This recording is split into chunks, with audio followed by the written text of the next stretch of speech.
दोस्तों स्टडी 91 के YouTube channel में आप सभी का बहुत बहुत स्वागत है। और आज दोस्तों हम लोग कवर करने जा रहे हैं खंड शिक्षा अधिकारी यानी बीओ परीक्षा के लिए मॉक टेस्ट नंबर 8 को। ठीक है, 8वां मॉक टेस्ट पेपर मैं आपको देने जा रहा हूं, जिसमें कुल 120 क्वेश्चन हम लोगों के द्वारा दिए जाएगा।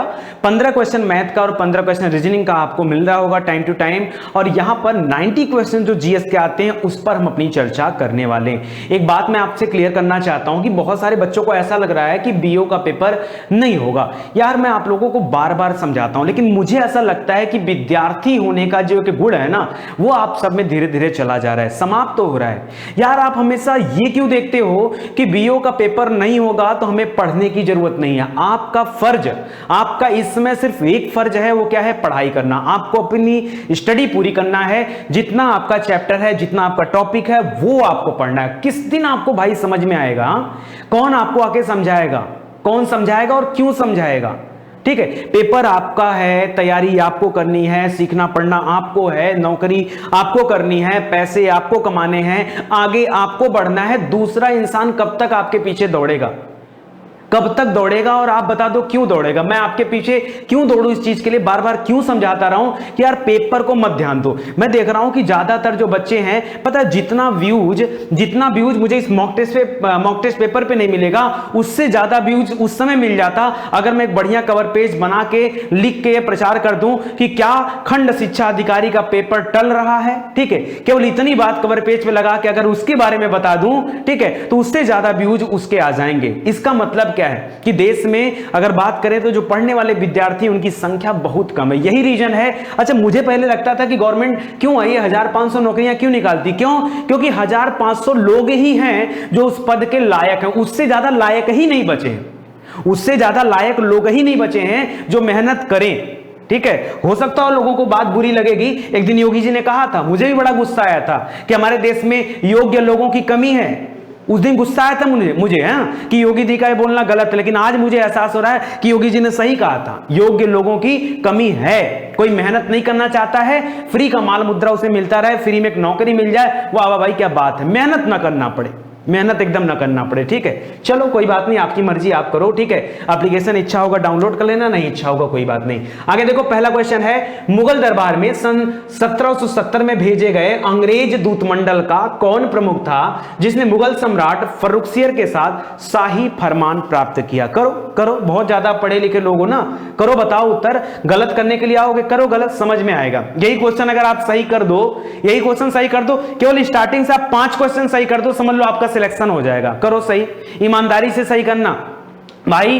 1717 में अगर बात करें तो उस समय फर्रुखसियर था। फर्रुखसियर को क्या कहा जाता था? सब प्रश्नों का उत्तर दो, एक प्रश्न मत दो। जितना प्रश्न का उत्तर मैं पूछता हूं सब चाहिए हमको जवाब। ठीक है, फर्रुखसियर को क्या कहा जाता था? इसको कहा जाता था घृणित कायर। क्या कहा जाता था? घृणित कायर कहा जाता था फर्रुखसियर को। ठीक है, और इसके समय में जो इसने शाही फरमान जारी किया था वो किसको जारी किया था? तो देखिए, इसके यहां पर किसके नेतृत्व में एक दूत मंडल आया था? नेतृत्व उस दूत मंडल का कौन कर रहा था? तो जॉन सरमन कर रहा था। ठीक है, जॉन सरमन के नेतृत्व में एक दूत मंडल किसके यहां पर आया? फर्रुखसियर के यहां पर आया। उस दूत मंडल में 2-3 लोग और थे, जैसे उसमें से एक नाम क्या है? विलियम हैमिल्टन का, एक नाम क्या है?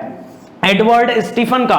ये लोग भी उस दूत मंडल में शामिल थे। ये लोग भी उस दूत मंडल में शामिल थे। तो अगर परीक्षा में पूछे कि फर्रुखसियर के समय में, ठीक है, किसके नेतृत्व में दूत मंडल भारत आया था, उत्तर क्या होगा? जॉन सरमन होगा, अगर नेतृत्व वाला प्रश्न दे तो। ठीक है, लेकिन अगर आपसे यह पूछे कि यह शाही फरमान किसको दिया गया, तो याद रखें नेतृत्व इसने किया था, लेकिन शाही फरमान दिया गया विलियम हैमिल्टन को। क्यों? क्योंकि दोस्तों विलियम हैमिल्टन ने क्या किया? इसको एक रोग हुआ था फर्रुखसियर को, उस रोग से निजात दिलाया था, इसीलिए विलियम हैमिल्टन को ही प्रमाण, मतलब ये शाही फरमान जो था इसने ले जाकर के दिया। ठीक है, तो इसलिए अब प्रश्न आपके एग्जाम में जरूरी हो जाता है कि आप ध्यान दो।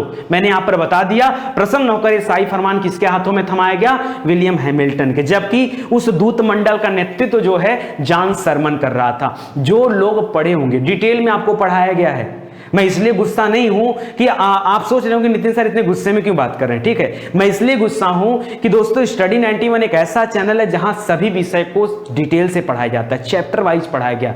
लगातार 2.5 साल से दिन रात क्लास ले रहा हूं, आपको सबसे यूनिक जो है कंटेंट लाके दे रहा हूं। आपको बिलीव नहीं हो, आप कोई भी वीडियो जाके देख लीजिए। जो बच्चे पुराने हैं आप कमेंट करके बता सकते हैं, ठीक है। उसके बाद भी अगर लोगों का ध्यान पढ़ाई पर नहीं आएगा तो रहेगा, तो मुझे गुस्सा नहीं आएगा, मुझे गुस्सा नहीं आएगा, आएगा गुस्सा, आएगा गुस्सा, और मेरा गुस्सा करना भी सही है। आगे देखो, जो मनुष्य यह नहीं समझ पाता कि उसे कब भोजन रोक देना चाहिए, वह व्यक्ति किस रोग से पीड़ित है। 5 क्वेश्चन का टारगेट दिया हूं ना, करो। अगर आप कर ले जाओगे सिलेक्शन हो जाएगा, आप करो। पढ़ाया गया क्वेश्चन है, पढ़ाया हूं, गारंटी के साथ बता रहा हूं, पढ़ाया हूं। जल्दी से बताओ ये प्रश्न कहां पर पढ़ाया गया, इसका सही उत्तर बताओ। जो मनुष्य यह नहीं समझ पाता उसे अब भोजन करना रोक देना चाहिए, मतलब अधातुरों की तरह खाते रहता है, ठीक है। तो उस रोग का क्या नाम है, उस रोग को कहा जाता है बुलीमिया। कौन सा रोग है, बुलीमिया रोग हो गया है। बुलीमिया मतलब बैलों की तरह खाए चला जा रहा, खाए चला जा रहा, बुलीमिया, ठीक है। तो याद रखेगा, मधुमेह डायबिटीज को कहा जाता है, शुगर को कहा जाता है, आप सभी को पता होगा, ठीक है। और एनोरेक्सिया का नाम भी सुना होगा, और अति अल्पता का भी नाम सुना होगा, अति अम्लता का रहा है, ठीक है, एसिडिटी जिसको बोलते हैं उसका भी नाम सुना होगा। तो बुलिमिया याद रखेगा। यहां आपको सूची 1 से सूची 2 को सुमेलित करना है। लगातार कूट की बारिश होने वाली है, जरा जल्दी से बताना। संविधान से प्रश्न है, अनुच्छेद 76। अरे आंख मूंद करके बताओ अनुच्छेद 76 किससे संबंधित है। अनुच्छेद 76 में महान न्यायवादी के बारे में बताया गया है। महान न्यायवादी जो केंद्र सरकार का क्या होता है, प्रमुख होता है, ठीक है। तो महान न्यायवादी के बारे में बताया गया, तो याद रखें भारत का महान न्यायवादी। 148 में दोस्तों कैग के बारे में बताया गया, controller and auditor general of India, ठीक है। नियंत्रक महालेखा परीक्षक गिरीश चंद्र मुर्मू जो आपके राज्यपाल थे, उनको अभी कैग बनाया गया, तो याद रखें जम्मू कश्मीर से थे। तो याद यहां नहीं, एक सेकेंड, सही हो जाए भाई, ठीक है। चलो, तो इसका उत्तर ये हो जाएगा, और 148 ये चला जाएगा यहां पे। अनुच्छेद 75(1) जो है दोस्तों, ये किससे संबंधित है, ये मंत्री परिषद से संबंधित है। किससे, मंत्री परिषद के बारे में बताया गया 75(1) में। तो ये हो गया केंद्रीय मंत्रियों की नियुक्ति। और 131 में दोस्तों ये क्षेत्राधिकार के बारे में बताता है, सुप्रीम कोर्ट का जो क्षेत्राधिकार उसके बारे में। मैंने यहां पे मैच करा दिया, नीचे का कार्यभार आपका है, ठीक है। आप उस चीज को देख लीजिए कौन सा ऑप्शन मैच कर रहा है। फिर से देखिए आपके सामने सूची 1 को सूची 2 से सम्मिलित करना है, ठीक है। आपको कहा मैंने कि 5 प्रश्न का उत्तर आपको देना है। अगर दे लोगे मतलब सिलेक्शन हो गया, नहीं दे पा रहे हो तो मेहनत करो। न नींद आना चाहिए, न चैन मिलना चाहिए, नींद और चैन खो दो। क्योंकि जिस दिन आपने नींद त्याग दिया, जिस दिन आप चैन से रहना बंद कर दिए, जान लो आपको सफल होने से कोई रोक नहीं सकता है। सफल होने के लिए आपको इतना करना पड़ेगा, ठीक है, इतना करना पड़ेगा। बताओ जल्दी से, प्रथम कर्नाटक युद्ध याद रखिए किससे समाप्त हुआ था दोस्तों, तो एक्सला सैपल की संधि होती, एक्सला शैपल की संधि हुई थी प्रथम कर्नाटक युद्ध के लिए। द्वितीय कर्नाटक युद्ध था दोस्तों, वो अनिर्णायक था, ठीक है। उसमें कुछ जो है पता ही नहीं, द्वितीय वाला, ठीक है। तृतीय मत करिएगा, ये आज गड़बड़ हो रहा है, ठीक। इसका यहां पे द्वितीय यहां पे लिखा है ना, तो द्वितीय अनिर्णायक था, ठीक है। तृतीय कर्नाटक युद्ध की बात करें दोस्तों, तो इसमें पेरिस की संधि हुई थी, ठीक है। तृतीय कर्नाटक युद्ध में पेरिस की संधि हुई थी। और प्रथम मैसूर युद्ध की बात करें तो उसमें जो है ब्रिटिश की हार हुई थी, ठीक है।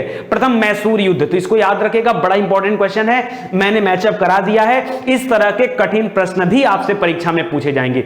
हो सकता है इसको एक लाइन में पूछ दे, ऐसा कूट वाला क्वेश्चन ना बना के, ये अपने आप में 4-4 प्रश्न बनता है कूट वाला। यही रीजन है कि मैं कम से कम रोज आपको 10 कूट कराता हूं, ताकि 10 चौका 40 ऐसे ही हो जाए आपका, ठीक है। आप समझो ये फायदा आपका है, बेवकूफ लोगों की तरह नहीं बनाता हूं, ठीक है। मेहनत वाले प्रश्न है, तो आप ध्यान दीजिए। निम्नलिखित में से कौन सा युग्म सुमेलित नहीं है, जो सुमेलित नहीं है वो बता दीजिए आप, ठीक है। लिख रहा है थायमीन, विटामिन बी2 संबंधित होता है थायमिन से, और इसकी कमी से बेरी नामक रोग होता है, बिल्कुल सही है। विटामिन सी को दोस्तों स्कॉर्बिक एसिड बोलते हैं, और इसकी कमी से स्कर्वी नामक रोग होता है, भी सही है। विटामिन ए दोस्तों ये किससे संबंधित है, ए की कमी से गोल्डन राइस में पाया जाता है, आम वगैरह में पाया जाता है, पपीता में पाया जाता है, ठीक है। और इसकी कमी से रतौधी नामक रोग होता है। लेकिन यहां पर दे रहा वर्णांधता, ये गलत हो जाएगा दोस्तों। वर्णांधता जो रोग है ये आनुवांशिक रोग है, क्या है, यह आनुवांशिक रोग है, विटामिन ए की कमी से नहीं होता है, ठीक ठीक है। तो ये कलर ब्लाइंडनेस जिसको आप बोलते हैं, जिसमें लाल और हरा की पहचान करना थोड़ा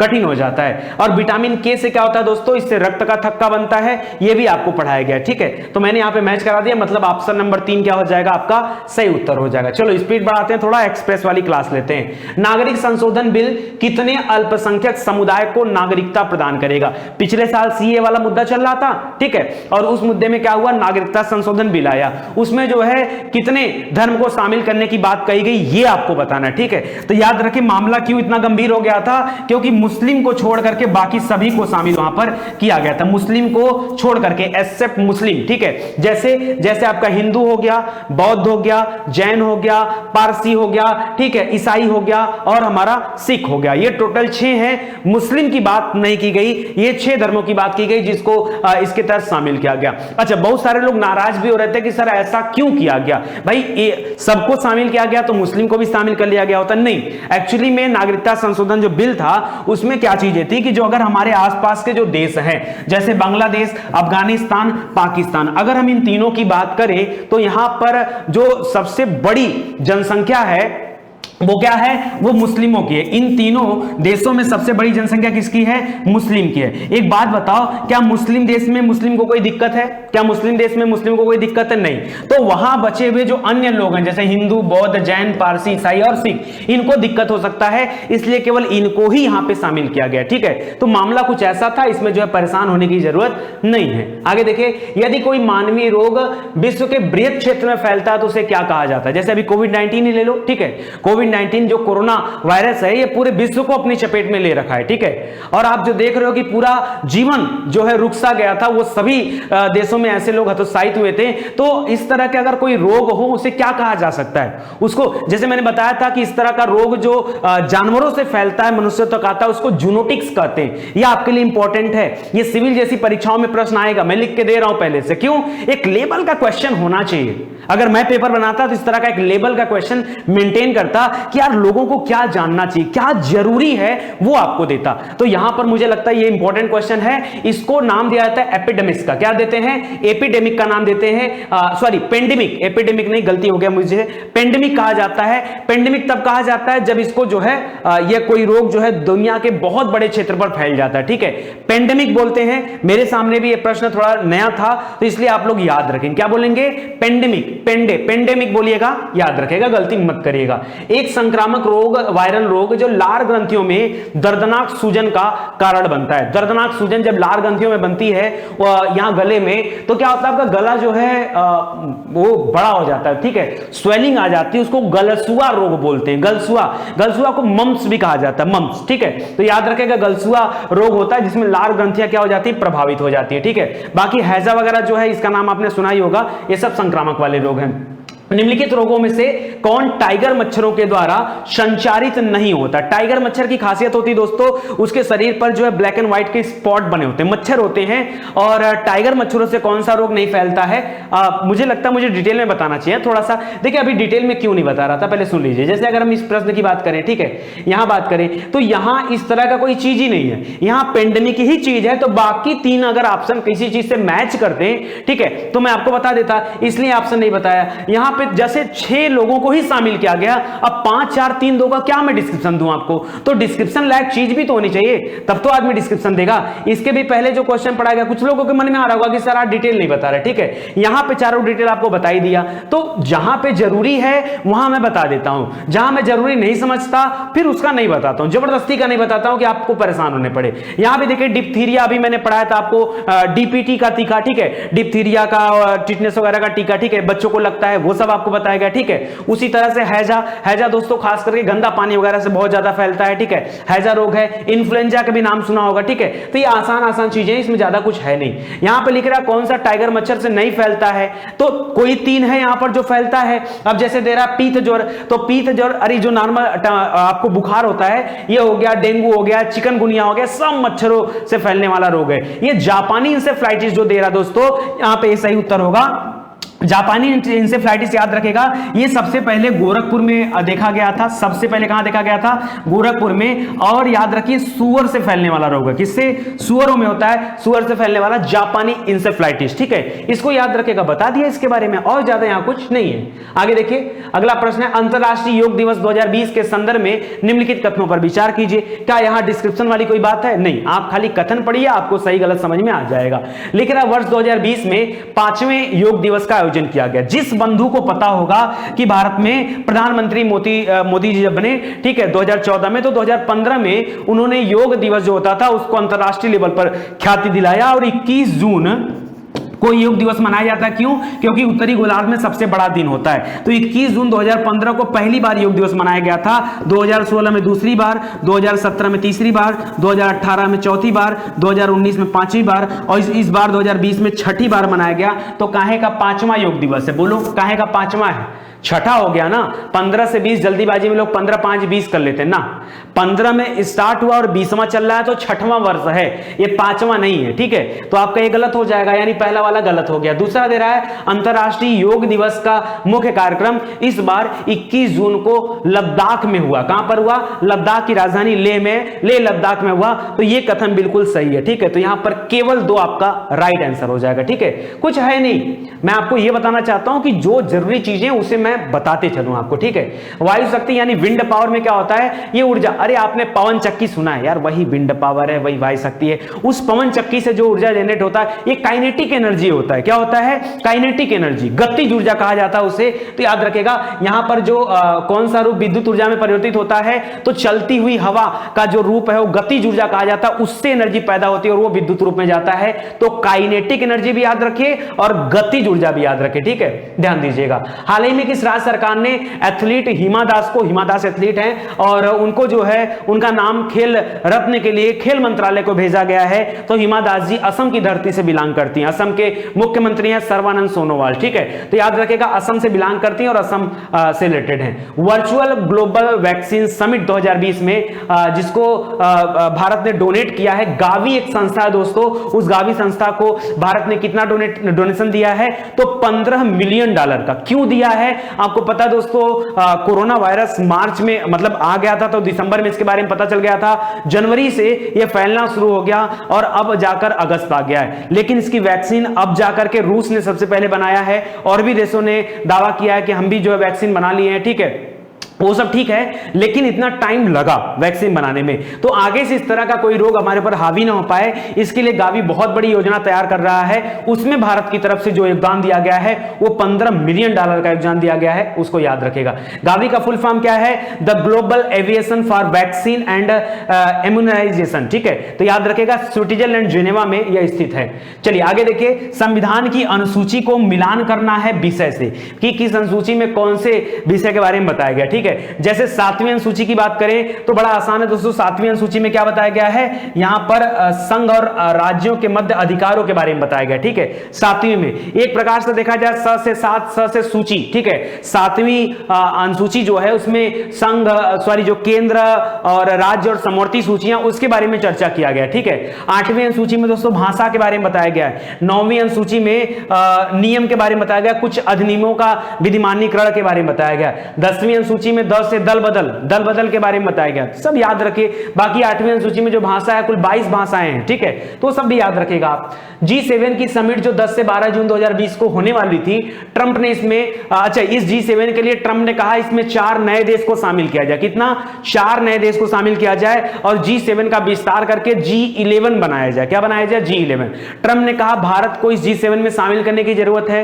रूस जो 2014 में वापस गया था उसे फिर से जोड़ने की जरूरत है। इसके अलावा दक्षिण कोरिया है, उसे जो उत्तर कोरिया नहीं, खतरनाक वाला दक्षिण कोरिया की बात कर रहा हूं, उसको जोड़ना है और ऑस्ट्रेलिया जो है उसे जोड़ना है, तब जाकर के ये G11 बन जाएगा। ठीक है, तो ये ट्रंप ने कहा था। ठीक है, तो इसको याद रखेगा। ठीक है। अगला दे रहा दोस्तों, अब यह समिट सितंबर में होगा। अब क्या, अभी तो कैंसिल हो चुका था। कह रहा है G7 रूस को शामिल करने के लिए डोनाल्ड ट्रंप के प्रस्ताव को कनाडा और यूके ने क्या कर दिया, खारिज कर दिया था। इसको कनाडा और यूनाइटेड किंगडम ने क्या कर दिया, इस प्रस्ताव को कैंसिल कर दिया। तो यहां फिलहाल दिया गया तीनों कथन सही है, लेकिन अब जो है वो चीजें हट गई है। ठीक है, तो याद रखिएगा। आगे देखिए, आपको बताना है जोड़े का मिलान। अच्छा, जीआई टैग की बात कर रहा है दोस्तों, कहां से किस चीज को जीआई टैग मिला है। देखिए, जब जब जीआई टैग दिया जाता है आपकी परीक्षा में 100% क्वेश्चन आता ही आता है। ठीक है, तो हमें पहले से प्रिपेयर रहना है। अगर मैं कश्मीर की बात करूं तो कश्मीर में केसर प्रसिद्ध है, तो कश्मीर के केसर को जो है जीआई टैग मिला है। मणिपुर का दोस्तों एक स्पेशल चावल था, ठीक है, बड़ा सुगंधित चावल उसको कहा जाता है, उसका नाम क्या है, चाकहाओ चावल। ठीक है, गोरखपुर का टेराकोटा का खिलौना वगैरह था मिट्टी से बने हुए, वो फेमस है। और तमिलनाडु में कैंडी थी, कैंडी जो मूंगफली और गुड़ से मिलाकर एक स्पेशल नदी के जल को मिलाकर के इसको तैयार किया जाता है, कोविलपट्टी कदलाई मितई। ठीक है, कोविलपट्टी कदलाई मितई, ये तमिलनाडु से संबंधित है, तो इसको याद रखेगा। बाकी सोहराई खोर पेंटिंग वो झारखंड से संबंधित है, उसको भी ध्यान दीजिएगा, इंपॉर्टेंट क्वेश्चन है आपके लिए। आगे देखिए, आगे ये सब पढ़ाया गया आपको। आगे देखिए, आईसीसी द्वारा 1 मई 2020 को जारी टेस्ट रैंकिंग में विभिन्न देशों में किसका स्थान कौन सा है। दोस्तों, जो रैंकिंग जारी की गई उसमें याद रखिए, ऑस्ट्रेलिया का पहला स्थान है, न्यूजीलैंड का दूसरा स्थान है और भारत का तीसरा स्थान है। पहला टेस्ट रैंकिंग की बात कर रहा है, पहला ऑस्ट्रेलिया है, दूसरा न्यूजीलैंड है, तीसरा भारत का स्थान है। ठीक है, तो इसको याद रखेगा, मिलान खुद से करिएगा। एशियाई मुक्केबाजी चैंपियनशिप 2020 की मेजबानी कौन सा देश करने वाला है, तो इस बार सबके मुंह पर पंच मारा अपने इंडिया ने। ठीक है, तो याद रखिएगा, बॉक्सिंग चैंपियनशिप का जो मेजबानी करने वाला देश है, मेजबान देश, वो है भारत। कौन सा है, भारत आपका राइट आंसर हो जाएगा। आसियान देशों की आभासी सम्मेलन की अध्यक्षता किसने किया है, तो आसियान का दोस्तों जो सम्मेलन हुआ है, वर्चुअल समिट हुआ है, वियतनाम देश है, उसकी राजधानी हनोई है, तो याद रखिएगा वियतनाम देश में हुआ है, वियतनाम आपका राइट आंसर हो जाएगा। आसियान समिट की बात कर रहे हैं। ठीक है, G20 वाली समिट याद रखेगा, सऊदी अरबिया में हुआ है। ठीक है, ध्यान दीजिएगा। 9 अप्रैल 2020 को फीफा द्वारा जारी रैंकिंग में भारतीय फुटबॉल टीम को कौन सा स्थान मिला है, मैंने आपको बड़ा बताया था, पहला बेल्जियम का स्थान है, भारत का स्थान कौन सा है, 108वें नंबर पे भारत है। किस नंबर पे, 108, कल ही पढ़ाया था, तो याद रखेगा। पहले नंबर पे बेल्जियम है, दूसरे पे आपको बताया गया था फ्रांस है, तीसरे पे आपका ब्राजील है, और जो है 108वें नंबर पे आपका भारत है, तो याद रखेगा। केंद्रीय ग्लास एवं सिरेमिक अनुसंधान संस्थान कहां पर है, इस तरह के ऊट पटांग वाले क्वेश्चन भी आपसे परीक्षा में पूछे जाते हैं, तो जल्दी से बताइए। केंद्रीय ग्लास और सिरेमिक अनुसंधान संस्थान ये कहां पर है दोस्तों, तो याद रखिए खुर्जा में पड़ता है। खुर्जा कहां पड़ता है, पहले वो तो बता दो सर। खुर्जा उत्तर प्रदेश में पड़ता है। सर उत्तर प्रदेश में रहते हो तो खुर्जा का नाम कभी नहीं सुना, बुलंदशहर का नाम सुना है, नरौरा का नाम सुना है, हाँ सुना है सर, उसी के पास में खुर्जा है, पूछना मत दोबारा। ठीक है, तो खुर्जा याद रखेगा, खुर्जा आपका राइट आंसर हो जाएगा। ध्वनि तरंगों की प्रकृति होती थी, जिस दिन मैंने आपको प्रकाश तरंगों के बारे में बताया था उसी दिन बताया था, याद रखना ये दोनों चीजें परीक्षा में खूब पूछी जाती है। तरंग के मामले में दो चीज हमेशा याद रखिए, एक प्रकाश तरंग, एक ध्वनि तरंग। ठीक है, तो याद रखिए इनकी प्रकृति पूछता है, प्रकाश में प्र लगाइएगा, अनुप्रस्थ हो जाएगा, क्या हो जाएगा, अनुप्रस्थ हो जाएगा, और ध्वनि में क्या हो जाता है, अनुदैर्ध्य हो जाता है। ठीक है, अनुदैर्ध्य हो जाता है। ठीक है, तो इसको याद रखिएगा। ठीक है, तो यहां पे क्या हो जाएगा, ये अनुदैर्ध्य हो जाएगा। ध्वनि तरंगों की प्रकृति कैसी है, अनुदैर्ध्य होती, तो अनुदैर्ध्य आपका राइट आंसर हो जाएगा। बाकी अनुप्रस्थ भी तो आपको बता ही दिया गया है, तो याद रखिएगा। निम्न में से कौन फसलों के न्यूनतम समर्थन मूल्य का निर्धारण करता है, जो फसलों का मूल्य तय करता है, ठीक है, वो कौन तय करता है, तो याद रखिए भारतीय कृषि अनुसंधान परिषद नहीं, ये रिसर्च वगैरह काम करता है, दिल्ली इसका हेडक्वार्टर है। ठीक है, नाबार्ड क्या करता है, ये ऋण वगैरह देता है, नाबार्ड। ठीक है, बैंक है। कृषि लागत एवं कीमत आयोग संस्थान जो है ये बिल्कुल सही है, ये कृषि लागत और जो वाला संस्थान है, कृषि लागत और कीमत आयोग, ये कीमत को तय करता है। ठीक है, तो इसको याद रखेगा, ऑप्शन नंबर सी क्या हो जाएगा, राइट आंसर हो जाएगा। विजय केलकर कमिटी किससे संबंधित है, विजय केलकर, जल्दी बताइए। कल भी मैं आपके सामने एक प्रश्न दिया था, राजा चलैया, भुला गए होंगे, ठीक है, आदत है, भूलेंगे नहीं तो बच्चा कैसे कहलाएंगे। राजा चलैया, राजा चलैया समिति किससे संबंधित है दोस्तों, तो यह था आपका कर सुधार से संबंधित था, और कल ही मैंने पढ़ाया था, याद भी रखिएगा।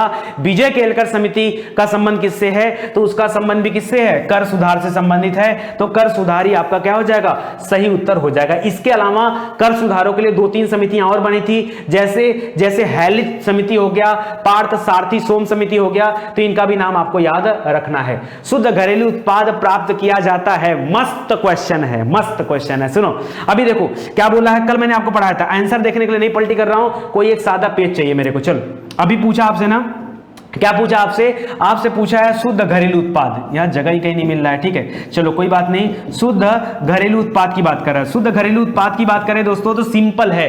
देखो सबसे पहले होता है जीडीपी, जिसको हम बोलते हैं ग्रास डोमेस्टिक प्रोडक्ट, ठीक है, मार्केट प्राइस। अगर मार्केट प्राइस यहां पे कोई बात ही नहीं है तो आप जीडीपी से मतलब रखो। अगर जीडीपी में आपको क्या करना है, इस ग्रास को अगर नेट में बदलना है तो मैंने बताया था ग्रास से नेट कैसे बदलेगा, अगर इसमें से डेप्रिसिएशन को लेस कर दो, पहला वाला लगाते थे तो यही वाला चेंज होता था ना, तो क्या आ जाएगा आपका, आ जाएगा एनडीपी, और एनडीपी मतलब नेट डोमेस्टिक प्रोडक्ट यानी शुद्ध घरेलू उत्पाद, यानी सिर्फ क्या करना है जीडीपी में से क्या कर देना है, माइनस कर देना, किसको, डेप्रिसिएशन को माइनस कर देंगे, आपका उत्तर आ जाएगा। तो देखिए जीडीपी माइनस मूल्य ह्रास यानी डेप्रिसिएशन बराबर क्या होता है, एनडीपी होता है। ऐसे ऐसे ही आसान प्रश्न आपसे परीक्षा में पूछे जाते हैं। निम्नलिखित की लैटराइट मिट्टियों के बारे में, भारत की लैटराइट मिट्टियों के बारे में आप बताइए। दोस्तों लैटराइट मिट्टी दक्षिण भारत में पाई जाती है, लाल रंग की होती है, काफी कावा काजू खेती होती है, ठीक है, हो गया, यही है लैटराइट मिट्टी और क्या है, ठीक है। अम्लता थोड़ा ज्यादा होता है, नाइट्रोजन पोटास नहीं पाया जाता है, बस हो गया, बाकी ऑप्शन देख लो यार, ठीक है। चलो आगे बढ़ते हैं। इतना आसान क्वेश्चन अगर मेरे स्टडी 91 के बच्चों को पढ़ाना पड़े, बेइज्जती है यार। मजा आ रहा है कि नहीं क्लास करने में, मजा आएगा। 10 सीरीज तक कहीं हिलना मत, अगर हिलोगे इसका मतलब मैं पढ़ाना बंद कर दूंगा कसम से, फिर लोग जैसे रहते हैं ना वैसे हो जाऊंगा। देखो मैंने आपसे बार बार कहा है, हाथ जोड़कर कहा है, भैया आप पढ़ो, आप ईमानदारी से पढ़ो, ईमानदारी से साथ दो यार, आप हमारा साथ देंगे तभी हमको प्रोत्साहन मिलेगा, हम आगे बढ़ने की कोशिश करेंगे। अगर हमारे साथ सब शून्य लोग हो जाओगे, पढ़ाई से ज़्यादा ध्यान आपका इस बात पर है कि परीक्षा होगी कि नहीं होगी, यार कैसे सेना वाले आप अधिकारी हो, कल को आप सेना में अधिकारी बन जाओगे, कहोगे जब जो है चीन से युद्ध का समय आ जाएगा और डेट निर्धारित हो जाएगी कि हाँ 16 अगस्त को चीन के साथ हमें लड़ाई लड़नी है, तब तो तैयारी करेंगे ना, तैयारी नहीं रखेंगे, ठीक है। तैयारी नहीं रखोगे इसका मतलब पता है क्या, मारे जाओगे, मारे शहीद हो जाओगे, तिरंगा में लिपट जाओगे, ठीक है। ठीक वैसा आपके साथ यहाँ भी होना है, अगर तैयारी नहीं किए तो तिरंगा में क्या हो जाओगे, लिपट जाओगे, और कुछ नहीं बचा है। आराम से पढ़ाई करो, निवेदन खाली इतना आपसे, ठीक है। ये आपके भले के लिए कहता हूँ, डांटता हूँ बोलता हूँ यार क्योंकि अपना समझता हूँ। कोई व्यक्ति किसे डांटता है, क्या लगा पड़ा है मुझे आपको समझाने की, डांटने की, बोलने की, रोज समझाता हूँ, हर वीडियो लेक्चर में अपना 2-4-10 मिनट झोंकता हूँ, क्यों कुछ मिल जाता है क्या, आप हमें कुछ देते हो? कितने लोग हैं जिन्होंने हमें आज तक 10 रुपया भी डोनेट किया है, बता दो कितने लोग हैं? ऐसे गिन के 100 लोग भी नहीं हैं, ऐसे गिन के 100 लोग भी नहीं हैं जो स्टडी 91 संस्थान को 10 रुपए का डोनेशन दिए हों, ऐसे लोग भी नहीं हैं। मैंने आपसे कभी कुछ कहा? कुछ नहीं कहा ना, कुछ नहीं कहा ना। तो मैं डांट रहा हूं इसका मतलब आप मुझे एक तरफ बड़ा भाई कहते हो, एक तरफ कहते हो आप हमारे सर हैं, आप हमारे गुरु हैं, तो आप अगर हमारा शिष्य गलती करेगा तो मैं डांटूंगा नहीं? अगर आप मुझे बड़ा भाई मानते हो, मेरा छोटा भाई गलत रास्ते पे जाएगा, मैं डांटूंगा नहीं? बुरा लग सकता है, बुरा किसी को भी लग सकता है, ठीक है। जो लोग अपना, देखिए मैं बड़ा इमोशन टच के साथ लोगों के साथ रहता हूँ, मेरे साथ, मेरे ऑफिस में भी जितने लोग होते हैं ना, मेरे साथ जितने भी स्टाफ हैं, ठीक है, वो लोग कभी अपने आप को स्टाफ भी नहीं फील करते, क्यों? मैं ऐसा रिलेशन सबके साथ बिल्ड करके रखा हूँ अपने इस पूरे मार्केट में, ठीक है, चाहे मेरा एजुकेशन डिपार्टमेंट हो, चाहे जहाँ मेरा घर है, जहाँ मेरा परिवार है, हर जगह, कि हर एज के लोग मुझसे, 80 वर्ष का एक बूढ़ा आदमी भी खुश रहता है और 2-3 वर्ष का जो बच्चा है जिसको कुछ नहीं पता वो भी खुश रहता है। क्यों? मैं हर माहौल को जा करके एडजस्ट कर लेता हूँ, ठीक है। और यही दिखाता हूं मैं अपने एजुकेशन फील्ड में, जो जिस भी विषय को पढ़ेगा, जो हिस्ट्री पढ़ता है ज्यादा उसको भी नितिन सर अच्छे लगते हैं, जो बायोलॉजी पढ़ता है उसको भी नितिन सर अच्छे, और जो हिंदी पढ़ता है उसको भी नितिन सर अच्छे लगते हैं, ठीक है। तो ऐसा क्यों? क्योंकि सभी के साथ एक ऐसा कोऑपरेशन बनाना पड़ता है, ठीक है। आप साथ दीजिए, पढ़ाई करिए, इतना ही कह रहा हूं, ज्यादा कुछ नहीं है। संघ सूची में कितने विषय के बारे में बताया गया है? पहले 97 विषय थे, अब बढ़कर के विषयों की संख्या 100 हो गई है। तो परीक्षा में आपको ध्यान देना है कि 100 वाला ऑप्शन दिया है कि 97 दिया है, ठीक है। अगर पहले का पूछे तो बताइए 97, बाद का पूछे तो बताइए 100।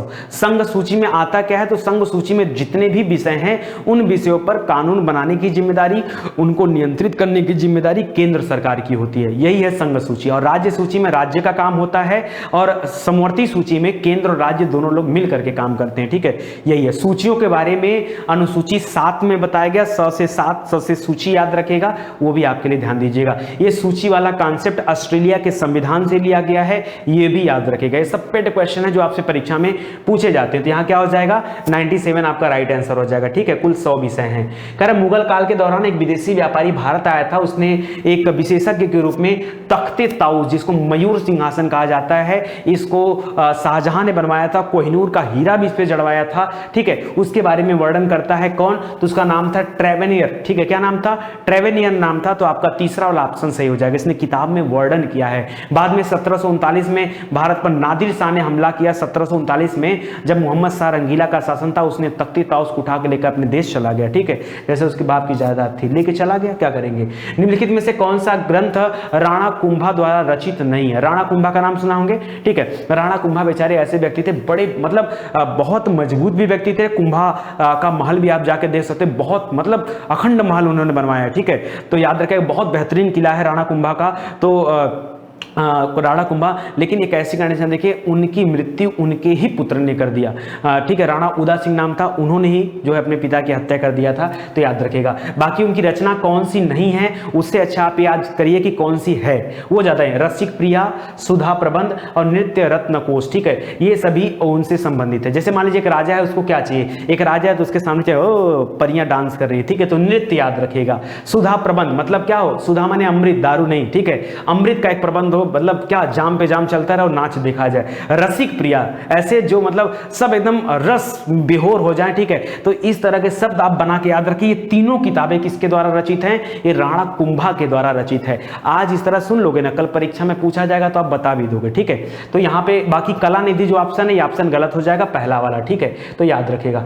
करा सूची 1 को सूची 2 से सुमेलित कर दीजिए फटाक से। चलिए आइए देखते हैं, अकबर ने क्या कराया था। अकबर ने आईने दहसाला पद्धति लाया था। मोहम्मद तुगलक ने क्या किया था, तो ये प्रतीक मुद्रा, सांकेतिक मुद्रा, कभी कभी प्रतीक मुद्रा को सांकेतिक मुद्रा भी लिखा जाता है। सांकेतिक मुद्रा किसने चलाया था, तो याद रखेगा ये चलाया था मोहम्मद तुगलक ने, ठीक है।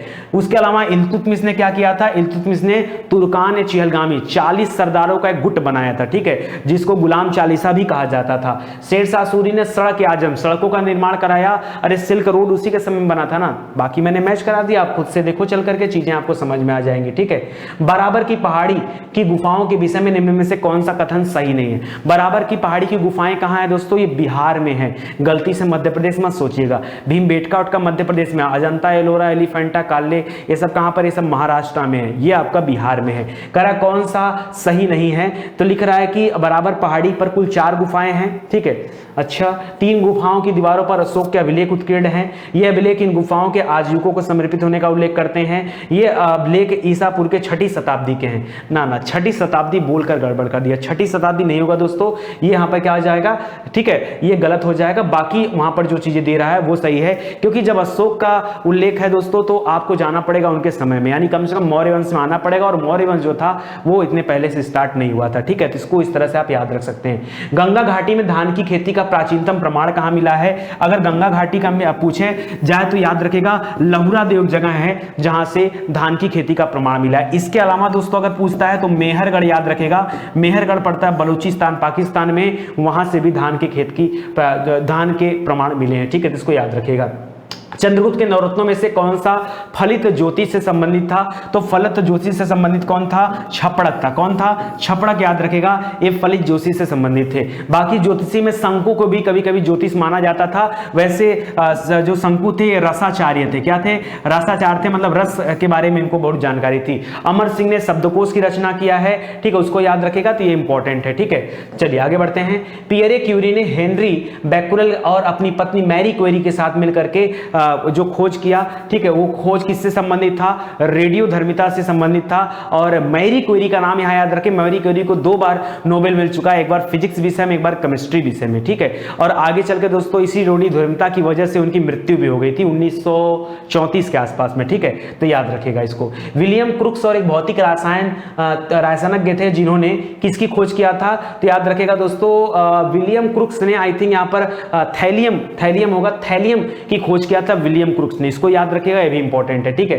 पक्षियों द्वारा परागण की प्रक्रिया, वैसे पक्षियों के अध्ययन को ऑर्निथोलॉजी कहा जाता है, तो उसे याद रखेगा, पक्षियों द्वारा परागण किससे होता है, किसमें आता है, याद रखेगा ऑर्निथोफैली हो जाएगा, क्या हो जाएगा, ऑर्निथोफैली, ठीक है, तो उसको याद रखेगा। विद्युत चुंबकत्व विज्ञान की खोज और उनका नामकरण किसने किया था, तो देखिए इसमें बहुत सारे प्रश्न आते हैं। जैसे अगर पूछा जाए विद्युत चुंबकत्व प्रेरण जो था किससे, उसकी खोज किसने किया था, तो माइकल फैराडे ने किया था। अगर आपसे पूछे विद्युत चुंबकत्व विज्ञान की खोज किसने किया था? तो अर्नाल्ड याद रखेगा, क्रिश्चियन, ठीक है, क्रिश्चियन ओस्टर, ठीक है, क्रिश्चियन याद रखेगा, हैंस क्रिश्चियन ओस्टर, ठीक है, थोड़ा सा टिपिकल नाम है लेकिन आप ध्यान दीजिएगा।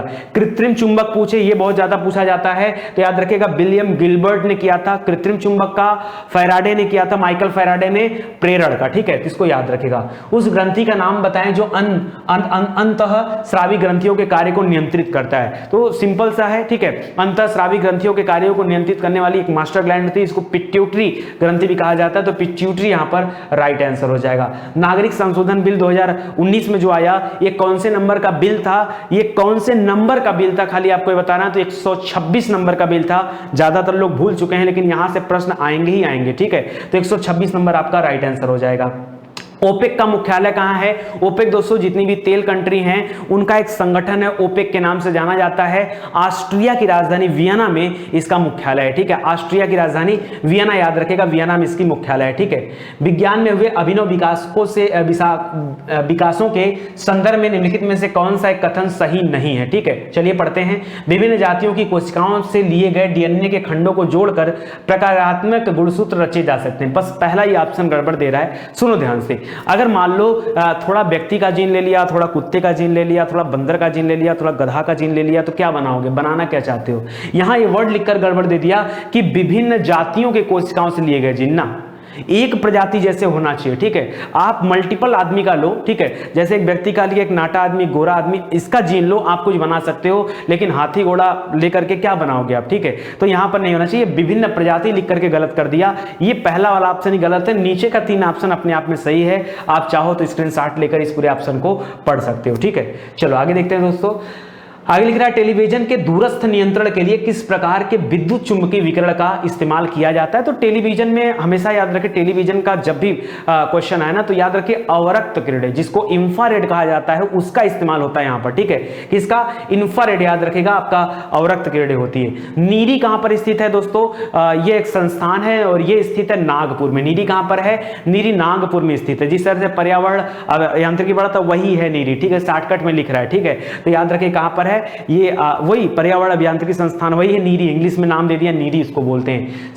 स्लीप एपनिया एक भयंकर निद्रा दोष है। देखिए निद्रा रोग से संबंधित 2 तरह के रोगों से प्रश्न आते हैं। एक जो है भूमध्य रेखा के आसपास में जो है वन पाए जाते हैं, वहां पर एक स्पेशल मक्खी पाई जाती है जिसको बोलते हैं टीसी मक्खी। क्या बोलते हैं? सीसी मक्खी। क्या बोलते हैं? सीसी मक्खी। वो मक्खी अगर किसी को काट लेती है तो व्यक्ति को निद्रा दोष हो जाता है, मतलब निद्रा वाला रोग होता है, बहुत ज्यादा समय तक सोता है, ठीक है। और यहां पर एक दूसरा रोग है स्लीप एपनिया। इसमें क्या होता है, व्यक्ति सो जाता है, उसकी सांस बंद हो जाती है, सोने में खत्म, ठीक है। तो ऐसा खतरनाक है। तो याद रखें, लिख रहा है निद्रा में बार बार थोड़ी थोड़ी देर के लिए सांस बाधित होती रहती है, किसमें? स्लीप एपनिया नामक रोग में। तो इसको भी याद रखिएगा। किसी व्यक्ति का पूरा प्रतिबिंब देखने के लिए एक समतल दर्पण की न्यूनतम ऊंचाई कितनी होनी चाहिए? तो जितना व्यक्ति का हाइट है उसका आधा कम से कम समतल दर्पण होना चाहिए, तो व्यक्ति उसमें अपने पूरे शरीर को देख सकता है, आधा। अगर व्यक्ति 5 फुट का है तो 2.5 फीट शीशा, व्यक्ति 6 फुट का है तो 3 फीट शीशा की जरूरत पड़ेगी, ठीक है। तो इसको याद रखेगा, व्यक्ति की ऊंचाई के आधे। और मुझे लगता है आपका पूरा हो गया होगा दोस्तों। आज मैं बहुत लाउड नहीं बोल पा रहा हूं, मुंह में छाला पड़ गया 2-3 जगह, ठीक है। तो बोलने में समय क्या हो रहा है कि बार बार जबान जब चल रही है तो थोड़ा सा दिक्कत हो रहा है, महसूस हो रहा है, ठीक है। तो इसके लिए हो रहा है। बाकी आप लोग थोड़ा सा देख लीजिएगा, एडजस्ट कर लीजिएगा, मन से पढ़ाई करिए। मिलते हैं अगले लेक्चर में, तब तक के लिए धन्यवाद दोस्तों। जय हिंद, जय भारत, थैंक यू।